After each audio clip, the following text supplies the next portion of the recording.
Coming to you from beautiful Flagstaff, Arizona, this is the Drinking Horn Meadcast. Join us as we take a deeper dive into mead and mead culture.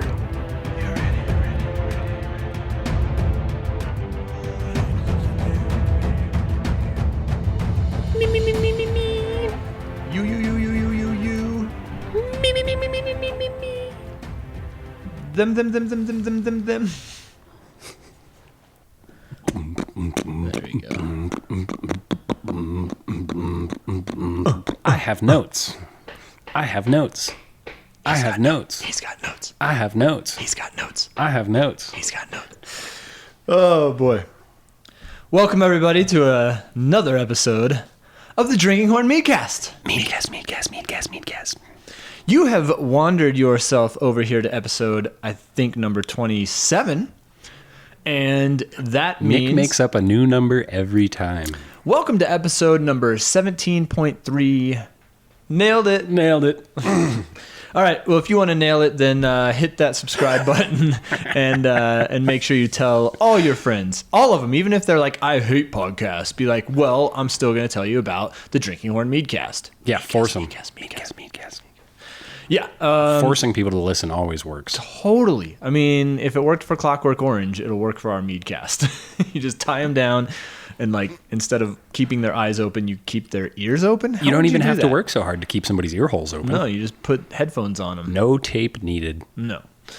Wow. Yeah. So this is an episode, number 27, and it is in our series of Release the Mead. You know, that doesn't sound as cool when I say it right now, but when I put the background, like, monster noise behind it, yeah. it's cool. Cool. Yeah, it's like... Like it's the Kraken. Yep, exactly. Yep. I can't say release anything without thinking about releasing the Kraken. Yeah. Because I always want to. Always. Like, I mean, have Kraken will release. Dude, pull in front of me on the road, Kraken. Crack-a-lackin'. Line long at the grocery store, Kraken. Eaten at the barrel, Cracker. Barrel. Oh yeah. Well, I'm not a big fan of the Cracker. No? Barrel. Oh, man. It's always been pretty home-style comfort food, mac and cheese. I've had some pretty terrible service there. Yeah, well. They told me once they didn't have tartar. I ordered fish and chips. What are you supposed to eat with that? But yeah, I mean, even Mr. Burns said, let the fools have their tartar sauce. Exactly. And you know how hard it is to make tartar sauce? Not at all. Is it mayonnaise and relish? Yeah. Oh, yeah. That's tough. Yeah. I asked them for the constituent ingredients, and they provided them, and I made my own. Did you really? Yeah. Wow. All right. Take that, Cracker Barrel. Yeah. I want my damn fish and chips with tartar sauce. Maybe it's that the Cracker Barrel is more of a, MYOTTS. What? Make your own tartar sauce. Yeah, it's one of those places. Yeah, it's the huge. Experience. It's like picking your own apples in an orchard. My wife tells stories about her family when they were road tripping, and she had, I think it was an uncle, but he would stop at every Cracker Barrel. Like, you just went to Cracker Barrel 2 hours ago? He doesn't care. Yeah. He's stopping at the next Cracker Barrel. And in the Midwest, like, that can be rough. You can take a long time to get anywhere. Because there's a lot of Cracker Barrels. There's a lot of Cracker Barrels. So welcome to the Cracker Barrel Hour with Nick Irvin and Evan Anderson. Yeah. So my memory, I have to say, of Cracker Barrel is going on soccer tournaments, and we would go to a Cracker Barrel and get, and not necessarily eat, but go get a book on tape. And then you were able to... From their little, like, gift shoppy thing up front? Yeah, but you rented it. You were able to get it there, and you could turn it in at another Cracker Barrel. And so we'd drive, like, down into, like, Louisiana or something for a soccer tournament, and we'd have a book on tape, and then you could turn it in to the other Cracker Barrel and pick up another one for the way home. That's a good way to make sure a bunch of high school students sleep in the car, is you just, like, put on a book on tape. They're like, what in the... Yeah, totally. Yeah, that's pretty much what would happen. Yeah. Like, oh, man. Because it wasn't like I was into listening on books on tape then. No. Kind of. I don't know. That's old people stuff. Yeah, I had my Game Boy, but I didn't have, like, a phone. Yeah. And there was no phones in the cars, period. Well, like Zach if you Morris, had, like the that. big one, like built in. The honk-a-tonk one. Yeah. Honk-a-tonk? My aunt had one in the car, and this is like probably like mid-90s, and I was like, what? You can call from the car. Yeah. It's nuts. And it was so expensive to make phone calls from the car. Oh, yeah. Like the service for it was just $1.99 a minute ridiculous. or something like that. Yeah, you're better off calling one of them like sexy hotline things or whatever. Which inflation, $1.99 a minute then is like... It's like $900 now. Bajillion. Yeah. It's $1 million a minute. Yeah. Welcome to the Drinking Horn Meadcast. Meadcast. This is a Release the Mead episode, and we are about to release, depending on when in the time of year you're listening to this, we are about to release none other than the berry of Cran. Cran. So Cranberry Mead, oh my gosh. I mean, I know we pretty much always say, like, this is a fan favorite, this is a fan favorite, this is a fan... We have a lot of favorites. There's a lot of fans and a lot of favorites. Yeah. But this one is definitely a fall, winter behemoth, if you will. Yeah. I mean, when you have like nearly 40 flavors of mead, like it's, rotating through seasonally, like it's. And when you make them so well, like the guys in production do. Oh yeah. And Cranberries, a beautiful example of it. Yeah.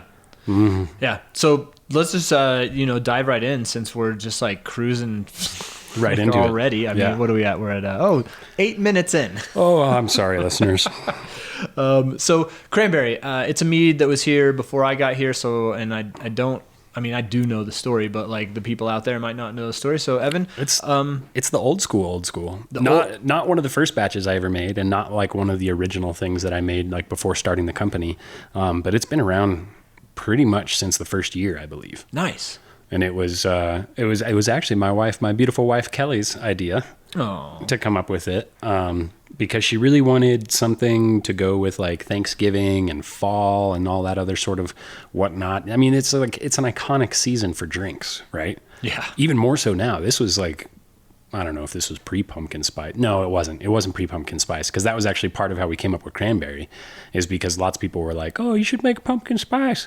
And I am not a pumpkin spice person. Like it's nothing to do with the flavor of it. It's simply to do with the marketing of it is something that for some reason just gets my goat.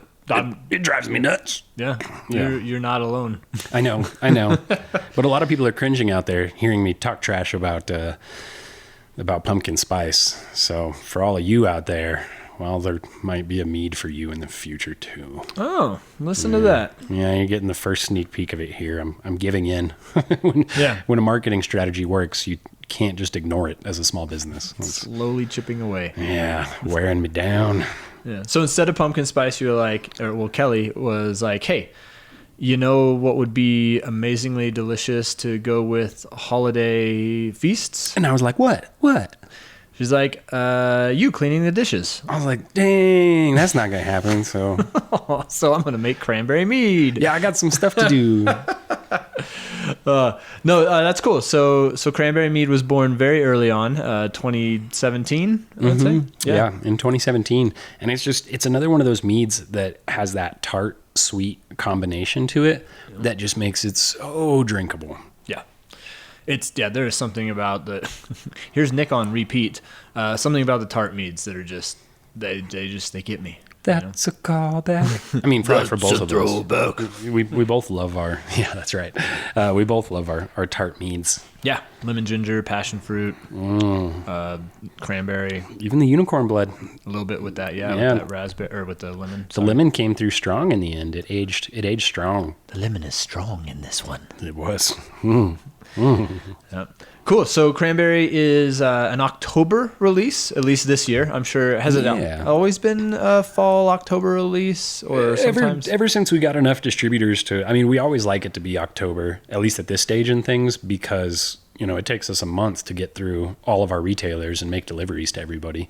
There's a lot of remote areas of Arizona that are like 2 hours from anything. And so they only get deliveries, once a month. And we still hit them.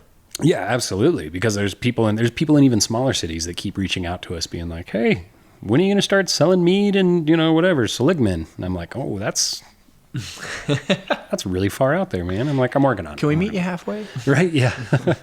How do you feel about being a micro distributor? We do distribute to Arizona on our online store. You can order it. It's true. That's the best way. Yeah.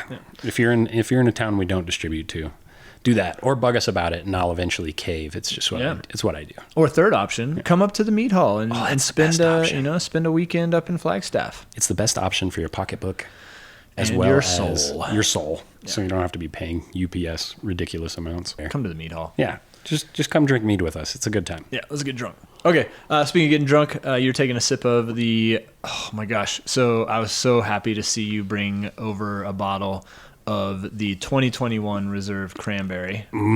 Reserve. Yeah, that's drooly emoji. Because we always save a case of everything seasonal that we make. We always save a case of it and age it, and then have it come out when the new flavor comes back out. Mm-hmm. And it's a nice way to kind of comparison. It's a nice way to tell like how aging works with something like mead, because you can taste the difference between a fresh batch and an old batch. Yeah. Yeah, I love sitting down with both of them when I can. I miss it a lot. I kind of forget about that to grab one and those reserves are always available. Well, not always available. No, because we only save a case or two. Yeah, but they're at the Mead Hall when they are. But thank you for opening up this aged bottle of cranberry mead. My pleasure. It's delicious. Yeah. We're both drinking at the same time, providing a nice blank spot. Yeah. Listeners will wonder what we were doing because you couldn't see the glass coming to my lips. Whoa, I'm touching things. I don't even know what happened right I don't know what happened either. So, all right, cool. So, yeah, you got your... Wow. This is a rock star episode. Wow. We're doing good. The worst episode ever. We are nailing it. Okay, so Cranberry Mead reserves will be available also. We took get them fast. The reserves sometimes they don't last a week, and we might be one short too this time. Well, yeah, it's gonna last 6 days. Yeah, so let's see. What else do I have about cranberry? Cranberries as a fruit are pretty. Are they fruits or berries? Oh shit! Huh? I didn't even look that part up. Yeah. Those of you out there that know, let us know if cranberries are a fruit or a berry, and me and Evan will not look it up until we hear an answer from you. We're not going to use the magic of podcasting science to pause it and look this one up. Yeah, nope. We're gonna be just straightforward with our ignorance. Yep. So it's either a fruit or a berry. I'm dumb, and I know it. Yeah, I'm guessing it's a fruit. I mean, it's got to be. I think it's a fruit because being a berry, don't you have to have like multiple? Like is a blue like there's lots of there's lots of the berries that aren't berries, and I can't remember which ones they are because like strawberry and blueberry are far more similar, or strawberry and like a blackberry are more similar than like a blueberry. Yeah, because of the like multi-seed component thing with like they're actually like multiple parts stuck together, like a blackberry is, which makes a difference. Whereas a blueberry is like one whole fruit. Yeah. So there's one of those that's not actually a berry, but I always think of them as being round too. I mean, I don't know why we complain. We have seahorses and everything else, and that we do have seahorses. I mean, not here at the hall, but like, not yet. Sea monkeys, and they're not monkeys. And seahorses are not horses, so like, who cares? We're just mislabeling everything. Yeah. So cranberries, the fruit. In case you guys didn't know, I recently learned that a cranberry will bounce. Yeah, they're pretty bouncy. So the little commercial of like, the ocean spray commercial, and you see them like bouncing around in the video, like that's real. That's real. Well, they're I don't bouncy. know if it's real, but they're a pretty interesting fruit. I think they're the only fruit that is harvested in the way that that cranberries are harvested. Yeah, you and Clint were kind of talking about that the other day, and I was like half listening. Do you want to expound on that? Yeah, I'll expound on that, and I'll expand on it. It's a very esoteric subject. So it is. Yeah. Thank you, Word of the Day podcast. We appreciate you. So it's really kind of cool. They're grown in like highly acidic soil, and so like basically a bog. Like a peaty bog is what you're looking for. Really, really wet. The same sort of soil that like blueberries actually grow in, since we're bringing up other random berries. Yeah, the claps are loud. Right in front of the microphone. I apologize. I'm so excited to learn about this. Oh, it's so exciting. Okay. And so the field is actually generally like you can do them entirely dry, but I think it's a lot more common to do them wet, and maybe that's just like in more mass production kind of a thing that they do them wet. But either way, you have your cranberry plants. Come fall, you'll actually put a bunch of water on them and let it freeze over, because that helps protect the plant and the flower buds. This is what I read online. No guarantee that it's 100% correct, but that'll help protect but I know that does function that way, that like frost will help, not frost, but having a layer of ice above the plant, if the plant can withstand being in the water that long, will definitely help it out, because the water is going to stay a lot warmer than the ice on top is. Yeah. Or than the air temperature above that. And so they do that one time and during the fall. And then once it comes to spring, it starts to thaw back out, and that water is then actually pumped back out of this bog. So you're I'm using air quotes, you're drying the bog back out, and that allows like the fruit growth to occur. And then once the fruit has grown and it's plenty ripe, fruit will tend to just kind of fall off a lot of times. And part of that bounciness is also that they float. Yeah. So like they're not going to sink. They're good boat fruit. You're like, oh, I dropped my cranberry, but it's okay. Don't matter. Flip around, grab that thing. Yeah, they actually have a little pocket that has little, like, especially for the air that allows them to float. Yeah, that's what I read. Awesome. Yeah. That's super This cool. is all. We're not cranberry experts. This is what we read. No. We're just Googling. I mean, Bing. We're using Bing. That's right. Bing. Because we don't like to find anything we want. Bee leashes. Yeah. Sorry. That's a throwback. So it's they use water then once the fruit is ripened, and they flood this field again, and then all the little fruits pop off and float up to the top. Crazy. Yeah. And then you just kind of use like, basically like fancy floaty pool noodles that are all attached together, and you just kind of wrangle in your cranberries. Yeah, I'm drag them all cranberry cowboy. Yeah. They probably call themselves that. I was thinking I imagined before you said that with the pool noodles. Wow. I was imagining like a person with like one of those pool skimmers. Like, I don't think it's that different from like a lot of what they do, because it's a simple, efficient way to get the fruit above the plant. Yep. And that's why you always see those like videos of people in like chest waders that are collecting cranberries. Yeah, because you do. it's the easiest way to do it. I think there was an Ocean Spray video actually, or a commercial that had them in there like all the guy's smiling knee deep and saying how much they love their job or whatever. Yeah. Now that can only, I imagine they don't do that in like the desert Southwest. No, I don't think we grow those all out that here. Water. Well, we don't really have bogs anyway. No PD bogs in Arizona. Yeah, as we far have a as I bogsy. know. Oh. That's one of Manny Manfield's nicknames. Oh, gotcha. Manfield. Manville, Manfield, Man City.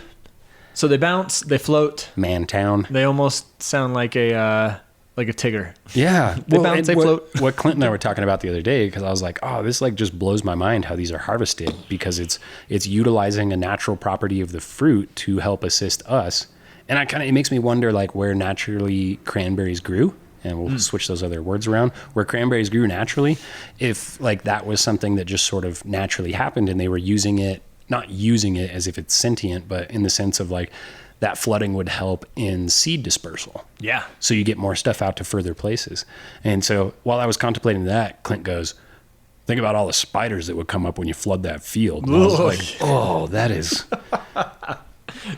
Yeah, everywhere. You think about all the bugs that are popping up when you flood like...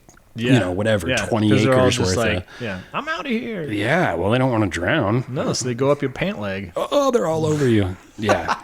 So I thought it would be really cool to go help harvest cranberries at some point. And then I realized how many floaty spiders there were. And, well, I'm not as interested now. We now know a little bit something. We're rocking the grammar on this one. We now know a little more of something about Evan. I'm spiders. Not a big fan. I mean, I will pick one up. I will touch it. Kiss it. Yeah, I'll make out. Tickle its ear a little. Yeah, I like little fuzzy ones. Yeah. But not the biggest fan. Man, well, I'm not going to scream and run away because I ain't no sucker. But they're not my favorite. I was just in the garage actually making tap handles. So we use some of our drinking horns for making tap handles, right? And I'm sitting there and I finished up a couple of them. And sometimes it requires a lot of cutting off of pieces of the horn and drilling stuff and tapping metal dies into things to get them to fit onto the threads for the tap handle, blah, blah, blah, blah. And, oh man, I set one down and something crawled across my hand and it was a big old wolf spider, like the size of my palm. Yep. I nearly cried on that one. I nearly shrieked, but I just kept working and let the guy or lady, whatever it was, probably a lady because it was pretty big. Yeah. Spiders, the males are small and Sexual insignificant. dimorphism. Yeah. Yeah, so spiders. Sperm sacs with legs, that's what males are. Yeah, that's it. Oh, burn. That's about it. So, in the spider kingdom. Yeah, well, and the fish kingdom we can and a lot of open other kingdoms. You know why birds are so bright? Like the males are generally so bright? Yeah, to show that they can survive even while predators can see them. Right, and...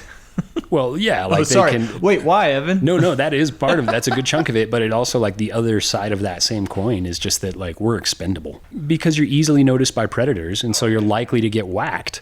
So, like, out of the 10 bright birds that started off as young, one made it to adulthood because you're all bright, and predators are like, oh, look at that bright yellow-ass snack right there. So, like, males are the more expendable of the sexes. Absolutely. Some might say unnecessary. Don't get me started, bro. Man, I had something I was going to talk about with the floating in the water and all that. Crazy cranberries. I started. Oh, I remember. So it's kind of funny. Like I made a connection here through the conversation. You talked about the freezing over of them to protect them from the cold.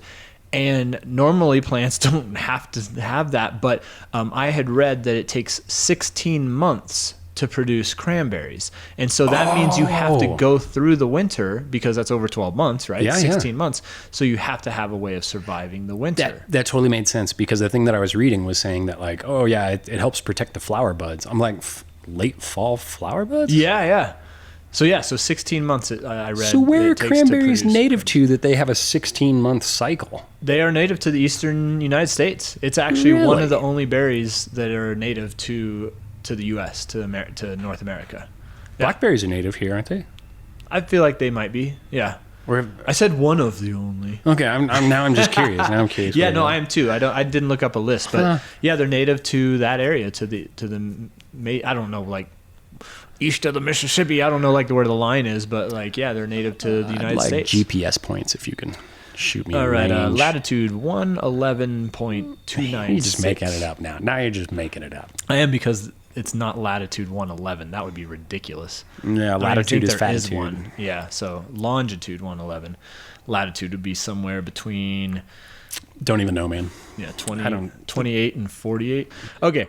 So cranberries are cool. Another question or thought about cranberries that you might have seen in your looking up of things? No, I think that's it. No? I know we talked about something earlier, but I didn't write it down, so I already forgot it. Yeah, as it happens. Cool. So cranberry marriage is delicious. Holiday kind of like Thanksgiving, Christmas, those kind of times. We're talking about the health benefits. Really great. We can talk about the health benefits. Well, we'll keep it short. Yeah, right there. Yeah. Little asterisk on there because it's not a. Yeah. We're not claiming anything. No, but there's a lot of. I was going to call it folklore, but it's a little more substantial than that. Yeah. But that like cranberry juice can help with things like yeast infections, right? Or UTI infections. Urinary tract. I know that it helps prevent. Aren't UTIs yeast? It could be. Oh, it could be other things. I think that could be one of the infectors. I don't know if it's bacterial and yeast, but that's why Nixon. I think some people were listening to this while eating, and so not anymore. Yeah, sorry. No, but I don't know about the yeast infections, but yeah, like urinary tract infections. It doesn't like help it once you have one. It's not like a symptom cure. Oh, but it has the same properties that to help like prevent it. So to keep the tract healthy in a sense. So yeah, there's What is it in there that supposedly helps? It's the jamulatory acids under the You can just say you don't know, Nick. It's okay. It's okay. I don't know flavonoids. So I know it's high in flavonoids. I don't know. Yeah, I don't know. I just do know that That's what gives it the flavor. Oh, really? It makes sense. It's like blinds. Mm-hmm. You can't see, you're blind because you use the blinds. You just blew my mind. Yeah. Cupboard. You just blinded my mind. Cupboard. A board for your cups is a cupboard. And then why is it always got to be? That's a shelf. It is, but it's specific for your cups. Mm. It's a cup shelf. Mm. It's good for that. It's got a lot of antioxidants. and flavonoids, and good to maintain a healthy urinary tract. Nice. Tract. Sorry, got to put a T on the end of that. It's Yeah. not a track. It's Yeah. a tract. Tract. That's another thing. Etymology we could look into. Like Attracted. like a track and a tract are like pretty much the same kind of thing, right? I wonder if tract means tube. Oh, it could. Yeah. Tube. Yeah. Tube. Tube. Tube. My new favorite word. No, speaking of which, we do have a YouTube channel you should check out. It's pretty great. It's all about tubes. Tubes. Cool. So let's I think we should listen to some of the calls we put out so. For people to ask us questions and give comments. And I am so stoked. yes, me too. We love it. It makes our day. Yeah. Don't let Nick scare you off from leaving a message. Please. Like You're going to all love the these. messages. Yeah. We want them all. Yeah. So getting right into it, here's our first message from, so these are voicemails, which is cool. Is it SpeakPipe? It is speakpipe.com/drinkinghorn. And so here's our first voicemail. Feel free to leave us messages about anything. And let us know if you want it played or not played. Yeah, seriously, leave us a message saying like... I'll give you Nick's social security number. Just call us and ask for it. What? Oh my gosh. All right. Oof. So I made him nervous there. Voicemail number 1. Yeah, I'm wondering how you harvest the cranberries. They seem like a delicious little fruit, but they seem so pesky. They seem like a pesky fruit. How do you harvest those? All right, we kind of We covered that one. we covered it. Yeah. Question asked and answered. and pre-answered. Yeah. And did you hear it in the background? Get down from there. Yeah, I was giggling. Yeah, these pretty people hard on are. that. Yeah, I mean, maybe it's their real voice, but I think people are wanting to stay a little bit anonymous or something. On It that could one. be. Or maybe no. I'm sorry. I We got apologize. a lot of whoever that followers was. in New England too. So who knows? Yeah. So it could be, and that was. I mean, it literally says on here anonymous. So and all of these do except for 2 of them. Oh, nice. All right. So yeah. Well, I mean, we already answered that one. They're a How pesky they're little harvested. fruit. They have pesky little fruit. But maybe it's easier to harvest in general because you don't have to use, like, they do dry farming of cranberries too, where you're like using big, heavy farm equipment and blah, blah, blah. Yeah. But I mean, I don't know. Yeah. Pumps are cheap. Use nature when you can. Yeah. It's yeah. All right. I'm interested to hear number 2. Here we go. I'm ready. Can you tell how tart the cranberries are going to be before they're made into mead? Oh, nice. Hey, that's actually a really good question. It's a great question. Like wow, nice, good question. I want to know that too. We just had I mean, my response to it is like, nah, you never know. You never know exactly like how sugary, tart, anything else that anything is going to be. This last batch of Mango Reaper, I had, one of the guys in the back was like, it feels less spicy. But we actually added almost a half pound extra of chilies into it, of not like baby chilies, like of freaking Ghost Reaper light your face on fire chilies. And we added more. So you just never know, sometimes things can be hotter, sometimes things can be less hot. They can be sweeter, they can be tartar. And all that just kind of plays into the environment is a huge portion of it. I mean, that's the biggest portion of it is just the weather that year. Did it get more water? Did it get less water? The heat, everything else plays a factor into how exactly any sort of consumable will taste. And so I think that's a great question. And being small batch like we are, I think we still are considered small batch for sure. Oh yeah. That like you can never complete replication to get something like absolutely perfectly replicated is really, really difficult in this business because sometimes to get the same flavor, you have to add different things. Yeah.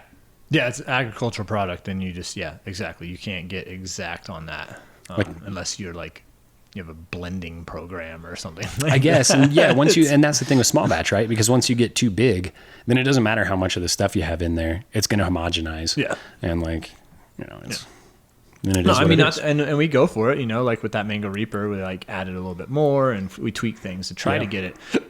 Damn, that bottle of mead got Nick hiccuping. It's that reserve. Cool. That was a great question. I love it. Give us good questions. Give us silly questions. Give us all the questions. Or comments. I mean, it doesn't even have to be a question. Just be like, you could call and be like, damn, I love that cranberry mead. I want to pour it in my bathtub and have my rubber ducky. Well, Oh, that sounds awesome. Right. All right, here's the next one. And so, how exactly do you keep all of the cranberry juice from getting oxidized? What was the name on that one? So that was from none other than Skeletor. Oh, okay. Then the voice makes more sense. So I'm loving this, how people are making, I mean, I think people are making their voices different. How do you know it's not just Skeletor? Oh, I'm sorry, Mr. Is it Mr. Skeletor? Mr. Skeletor was my father. Yeah, so that was Skeletor, and it was kind of hard to hear what Skeletor said. He's probably in the midst of a battle with, Orko or something. Yeah. But it sounded like he said, how do you keep the cranberries from becoming oxidized? And so with all meads, oxidation is always a problem for sure. And you have to definitely do things to try to mitigate it. Because once you get oxidation, that's that. It's in your product. Yeah. And we use a lot of inert gases is what we do. Usually nitrogen. Readily available, harmless to humans as long as you're not breathing nothing but nitrogen. We use nitrogen, and it sits as like a little blanket on top of the meads when they're sitting in their tank to keep them from getting oxidized. So we protect them with gas. Nice. That's awesome. Yeah, cool. A little blankie. Mm-hmm. A little blankie of inert gas. A little blankie. Yeah, keep that oxygen away. That's basically what happens there. So you need it very initially, and then it's bad after that. Yeah, you do need oxygen to build your yeast army at first, and then you cut them off. Yeah, cut them off. Yeah, you're cut off from oxygen. Produce alcohol. But I was growing my family. Too bad. Produce alcohol. Okay. What a sad sounding yeast. Our yeast are happy as hell, trust me. Yeah, they're like armies. Yeah. Cool. Thank you, Skeletor. Yeah, we appreciate it, Skeletor. That. Can't wait to hear from you next time. And all right, here's our next one. I wonder what voice they're going to use. Hey, my name's Hannah. I'm reaching out because I'm super excited about the release of the Cranberry Mead. I've always been a fan of anything festive and fun for the holidays, and in the past, I've always loved making mulled wine. However, every time I drink it, I always got a huge headache. So this year, I'm really trying to find something new, and I would love to try using cranberry mead. Do you have a recipe in mind that's similar to a mulled wine, but with mead? Thanks, guys. Man, talk about disguising your voice.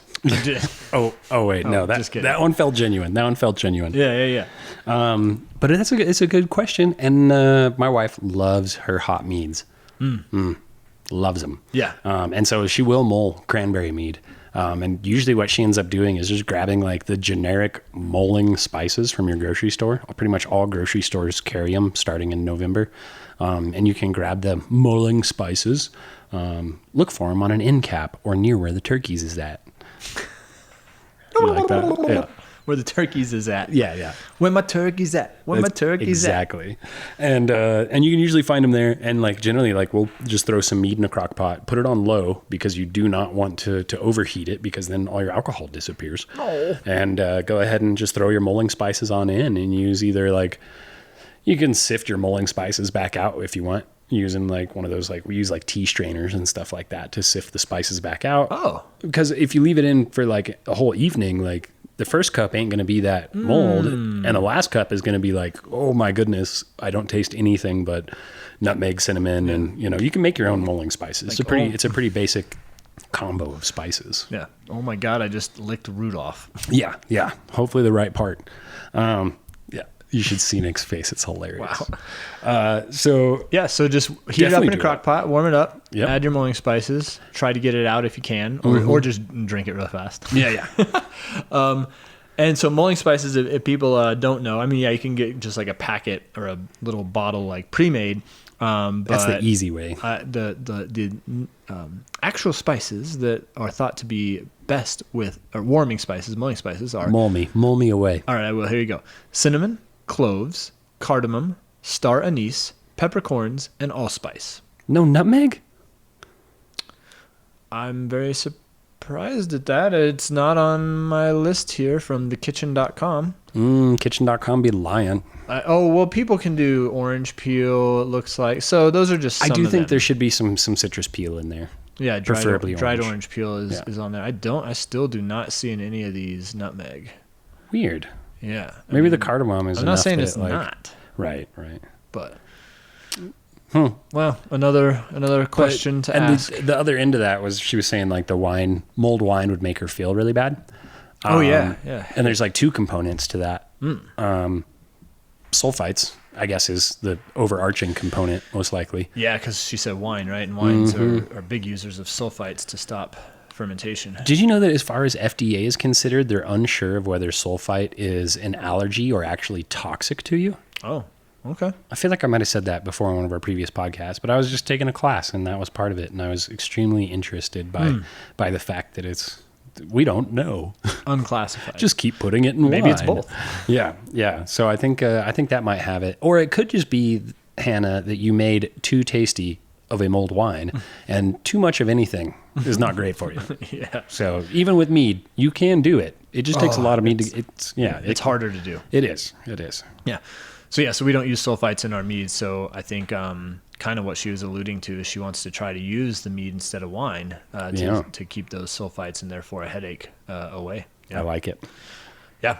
Cool. Well, thank you. It'll probably be a cocktail here in about a month or so. Oh yeah. Because I can pretty much guarantee it. It's beginning of October and we're already hitting freezing temperatures nearly in Flagstaff. So nice. It's hot cocktail time. It is. Yeah. During these winter months, or I'd say fall through spring months, we always have one cold cocktail and one hot cocktail at the Mead Hall. So we already have them. Starting now. Yeah. It's in. Today we've got a new one, with passion fruit and pea flower tea. October 6th. October. Yeah. Cool. Well, thank you, Hannah. That was a great question. And now duly appreciated. We've got, looks like one more that came in kind of last minute here. So here is our last voicemail. Hi, I have a message for Nick Irvin. This is your mother. If you don't bring some of that drinking horn cranberry mead to Thanksgiving, just don't show up, okay? Just kidding. Well, not really. Bring some, all right? I love you. Aww. Ma. I love Mary. She's great. Well, I mean, it's kind of true. Well, it's not true in the fact that she wouldn't want me to come to Thanksgiving. But it is a pretty big, it's an ask for sure. Nick nearly started a round of fisticuffs by not bringing the proper amount of Mango Reaper last time he went home. Oh gosh, yeah. So I don't know that I would say it's. I'm not taking any chances. Yeah. It sounds like I wouldn't risk it for the biscuit on that one, man. Probably need to grab some right after this podcast. Yeah, just to be safe. Yeah, got my wallet ready. It is a great. It has become in the last 2 years. It has become a family, part of the tradition. We pour a glass of mead for Thanksgiving. That's awesome. And I think maybe I don't think we were together for this past Christmas, but Thanksgiving, if we're together, we're pouring some mead. Even if we're not, if we're FaceTiming, I'm sure there will still be pouring some mead together. Yeah. For sure. It can span distances. It can. Yeah. Because we ship through www.drinkinghornmeadery.com. I love how you use the wwws. I just like saying www all fast. It's fun. There's someone out there who's like http // Yeah. And we all know that which way is / and /. Because of the slash meme that came out? Because of, you told us about Guns N' Roses. So. Yeah. That's a throwback. Perfect. Yep. Cool. Well, thanks, Ma. Thanks for the call in. I appreciate that. Embarrassing me. Thank you, Nick's Ma. He Drop always me needs off down the corner. He needs some embarrassing every now and then. We all do. Yeah. Cool. All right. Well, I think that's about it, except for I've got 5 quick questions for you. Oh, sweet. Bring them on. I'm calling this 5 in the Hive. Yes. I really need to go see the bees. Yeah. Oh, God. All right. Here we go. Quick answers. Question number 1. What is your favorite mead and food pairing? What's your favorite cranberry mead and food pairing? Oh, I mean, I know it's the obvious one, but cranberry and turkey. Yeah. It's great. But I'm not talking fresh hot turkey out the oven. I'm talking that 2-day-old turkey with some mayo on some white bread. Yes.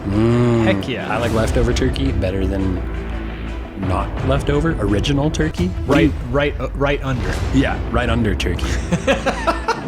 Yeah. Cool. All right, I agree. Number 2. Name a song by the Cranberries. I barely know band names. That one that's like... Perfect. Nailed it. Nailed it. All right. Question number. I know zombie and then linger. Oh, zombie was the one that was actually. Zombie. Wow. All right. Number 3. Is a craisin a cranberry or a raisin?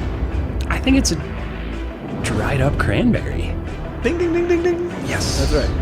All right. Number 4. Do you think cranberries are optimists or pessimists? Pessimists. They could be pessimists with all them spiders. Yeah. I'd like to think a cranberry is an optimist because they rise to the top. Hey, nice. Good. These are not given to you ahead of time either. All right, and lastly, number 5, cranberry sauce at Thanksgiving. On your plate or all pass? Oh my goodness. So I'm from New Mexico, so we make green chili cranberry sauce. Well, that's cheating. I put it on everything. What if it didn't have green chilies? I'd probably still put it on everything. Okay. Good. No judgment, I just wanted to know. Yeah. I love my cranberry sauce, for sure. Thank you for playing 5 in the hive. Ow! That was a B? Yeah. I gotcha. I guess. Cool. Right on. Well, Cranberry is out if you're listening to this on October 20th or after. Look forward to it at the Mead Hall or shippingdrinkinghornmeadery.com. Definitely, if you're enjoying these episodes, share it. We just want to have fun with people and help you kill some time on your drive. Yeah. While you're driving, while you're hanging out, just chilling, maxing, and relaxing. Mowing the yard. I used to listen to Wu-Tang 36 Chambers mowing the yard. Just to make all of our listeners in the Midwest feel bad, I'm about to come up for my 2nd annual mowing of the year. Yeah, Flagstaff doesn't really have. Yeah, nice. You're winterizing. Yeah. By mowing. Once in the spring and once in the fall. And don't forget we do have 2021 reserve bottles at the Mead Hall. We do not ship those, unfortunately. No. Fortunately, whatever. Come to the Mead Hall. Yeah. Get it there. We're luring you in. Yeah, and enjoy this crisp, cool weather that we're having here. And anything else? I think that's about it. Sweet. Well, thank you for opening that bottle, and thank you for being such a great co-host, Evan. Oh, thank you, Nick. Thank you for being really the proper host of all things and keeping me on track. I'm proper? All right. Well, we'll end on that note, and I'll take that. And Mom, I will be coming your way with the Cranberry Mead. Don't worry. Thank you for the speak pipe, Ma. Thank you. Yeah. Oh, leave us a voicemail, people. Do it. Yeah, ask us questions. I like them. Give comments. Anything. Drunk dial us. Yes.